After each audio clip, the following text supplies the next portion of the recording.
Welcome back to my channel, Bake Cuisine.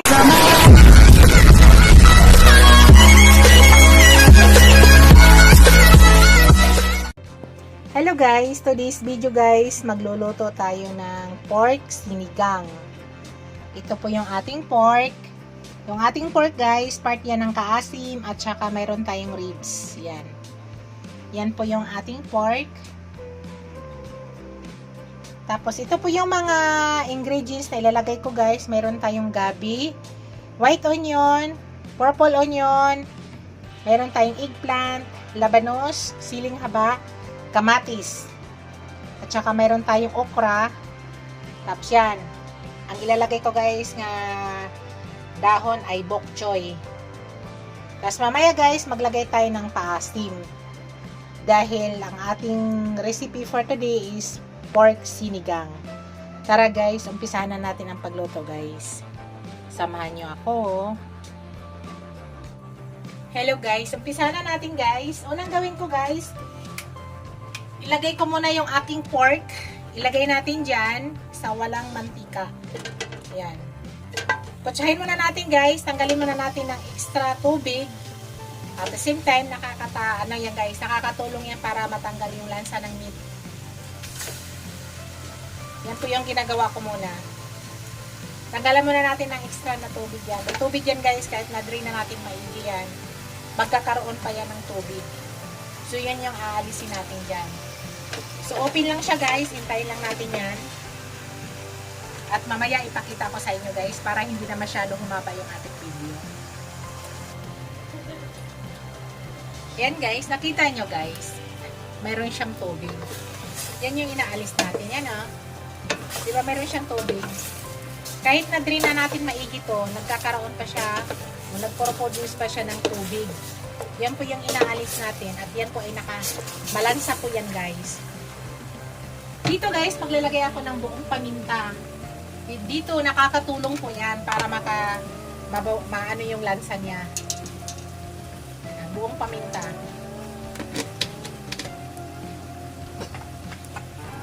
Yan, hintayin lang natin yan guys. Nakita nyo, meron siyang tubig. Tapos dito sa kabila, nagpakulo na ako ng mainit na tubig. Dapat ang pinaghugasan ng bigas yung aking ilagay dito. Kaya magluluto rin muna ako habang nagtatanggal tayo dito ng ng extra niya, katas. So, pakita ko na lang mamaya sa inyo guys. Pagsasaing muna ako ng kanin para ilagay natin dyan yung sabaw, yung pinaghugasan ng bigas. Yung pangalawa. Hello guys. Ayan guys, nakita nyo? Wala na pong tubig. Lumalabas na yung langis niya. So, it's time nga maglagay na tayo ng ating pinaghugasan ng bigas. Salahin lang natin guys. Ayan. Guys, dagdagan natin guys ng sabaw o pinaghugasan ng bigas kasi lalaga pa natin guys. So yan, tama na. Tignan natin.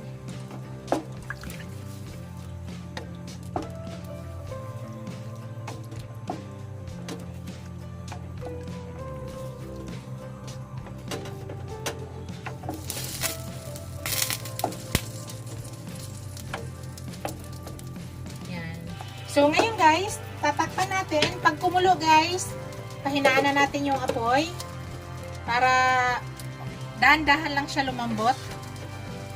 So, mamaya ipakita ko sa inyo guys, pag kumulo na, pahinaan na natin yung apoy.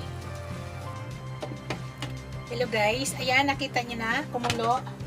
So, tanggalin muna natin yung bula niya guys. Bago natin siya pahinaan.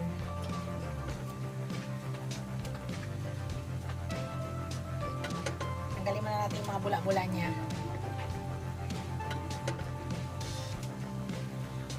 Tapos, pahinaan lang natin para lumambot yung meat ng dahan-dahan. Masarap kasi guys pag malambot yung meat ng dahan-dahan, hindi bigla. So, after kukuha nitong bula, ay atin natatakpan. Tapos, pahinaan na natin yung apoy.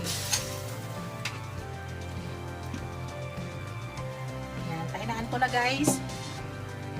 I-medium heat lang natin. Yan. Tapos yan, tatakpan na natin yan guys. Pakita ko nyo sa inyo. Mamaya na tayo may ihalo dyan. So sa ngayon, magpapalambot muna tayo ng kanyang karne. So yan, tatakpan ko lang siya guys. Tatakpan natin. Tapos mamaya, after 45 minutes, babalikan natin yan guys. Titingnan natin yan guys. So, sa ngayon, i-cut ko muna yung aking video guys. Pakita ko sa inyo mamaya. Hello guys. Check natin guys. Naka 30 minutes na tayo. Pero ang alam kong malambot na yan. Check natin yung meat.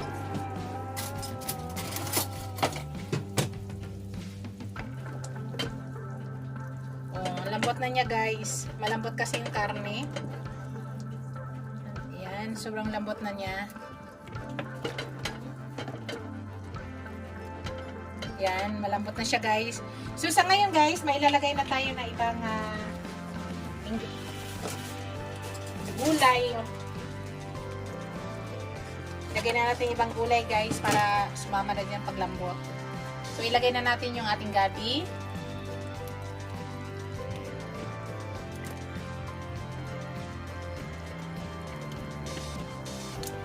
Lapit na tayo.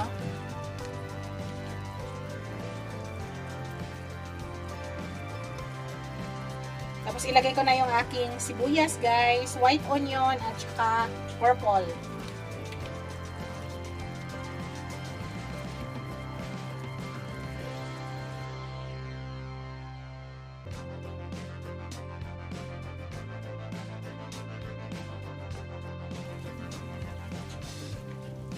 Lagay ko na yung aking kamatis.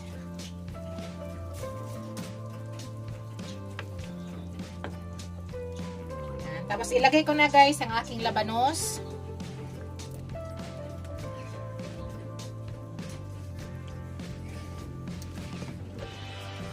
Tapos takpan muna natin guys. Mamaya na natin ilagay yung iba.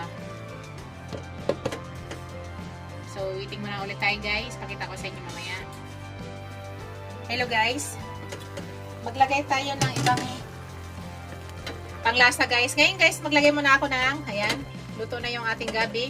Maglagay na ako ng patis. Timplahan na muna natin guys, bago natin ilagay yung ibang gulay. So, estimate lang muna yung patis.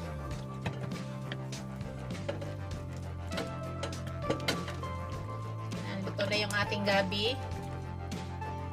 Tapos, ilagay ko na yung aking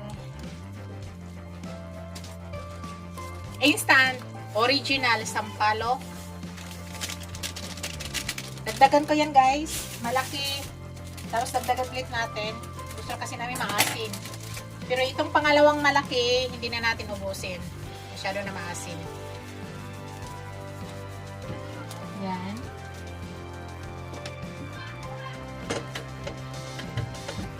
So yan.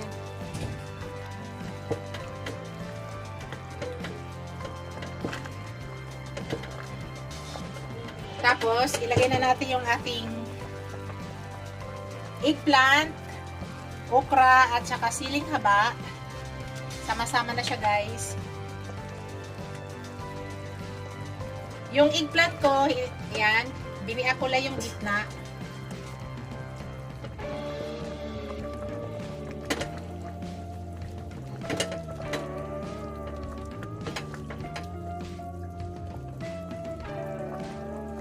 Maya guys, itimplahan ko na siya.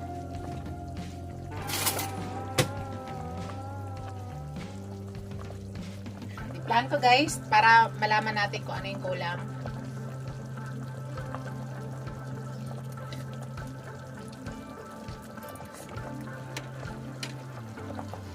Nakulangan pa ko sa asin guys. Ubos ko na lang to guys.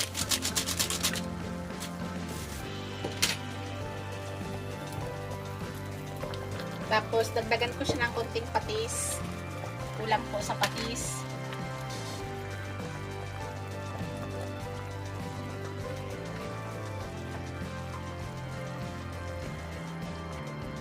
Lagyan na natin yung aking bok choy, guys.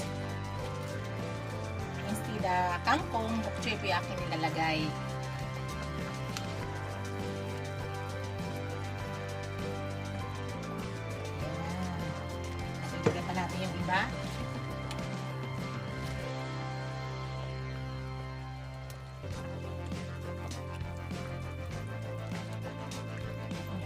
steam lang natin yan guys, ang ating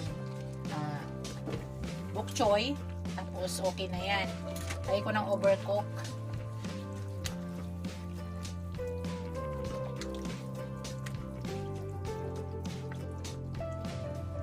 Yan na guys, malapit na guys. Yung lasa ay tama na. Ang asin. Masarap yan sa bok choy guys, ay hindi natin i-overcook. Steam lang siya, tama na agad. Kasi maluluto pa yan guys sa init ng sabaw. Yan yung ating sobrang lambot ng ating meat guys. Yan na guys yung aking finished product. Thank you for watching guys. Don't forget to like, comment, share, and subscribe to my channel. See you in my next video guys. God bless us all. Ingat po lahat guys. Bye!